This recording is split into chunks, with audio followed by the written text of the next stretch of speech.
Hey, what's up, everybody? For you guys that don't know me, welcome to Goldie's World. My name is Goldie Robinson. I am an entrepreneur and a businesswoman. This is my cousin Lene Jackson. She's also an entrepreneur. And we just want to come to you guys today to talk about having a winning mindset. We know the world is going through a lot of things right now, and it's hard to stay positive and keeping your mind on track mentally with so much going on.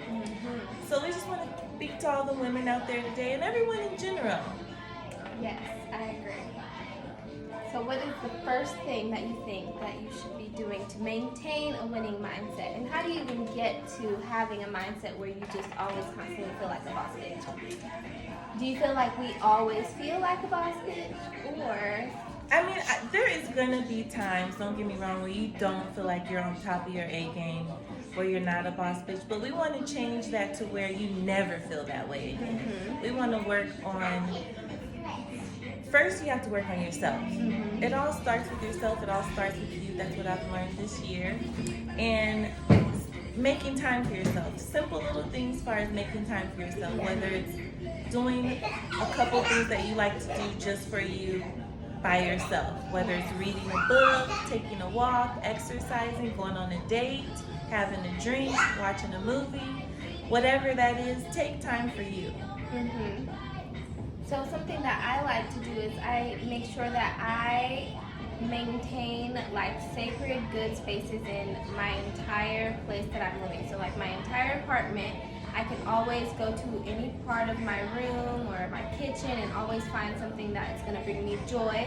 So making sure that where you live is comfortable for you and that you can always find some type of love and inspiration that you created yourself, so that you know constantly that you have the ability to create your reality no matter how you want to live.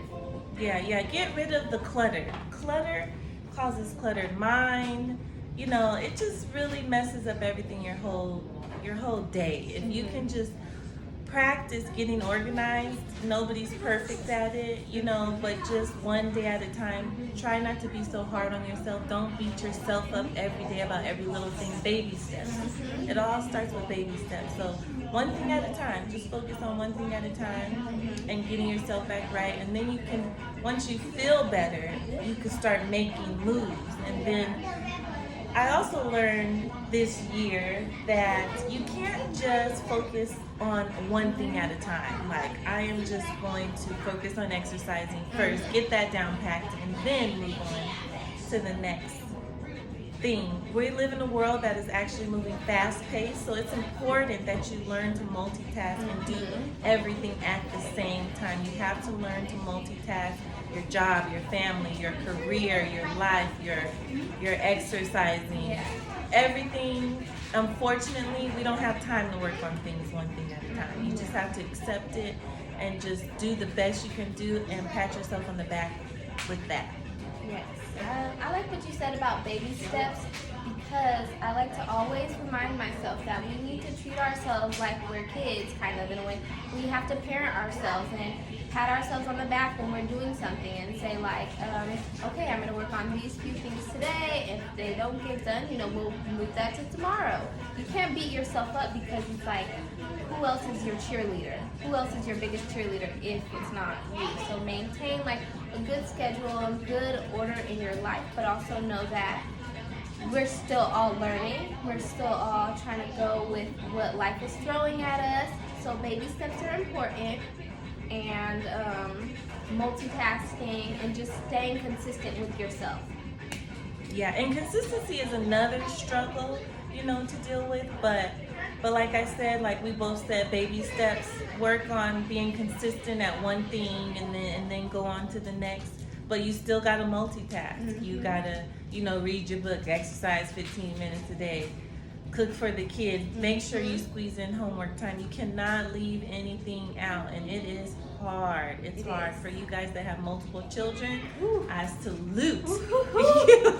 I salute you. Yes, I was thinking about that earlier. I'm like, you only got one bitch. Come on, go to the grocery store. Get out the house. Yeah, we only both have one child, and it's hard. It's hard. It's hard for us. So for you guys out there that have, you know, a dog, a husband, and 4 kids,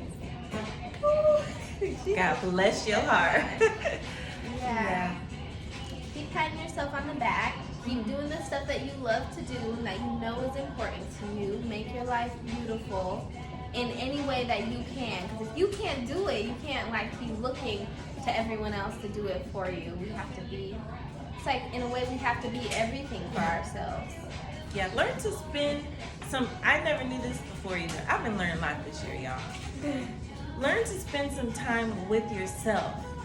Then you can get to know who you are. We all walk around here thinking we know who we are, and some of us ain't never even just sat in a room alone to yourself because you're so busy on this rat race, you know, like just spend some time with yourself. And also, you know, negative energy, certain people, you know, don't let people piss you off so easily.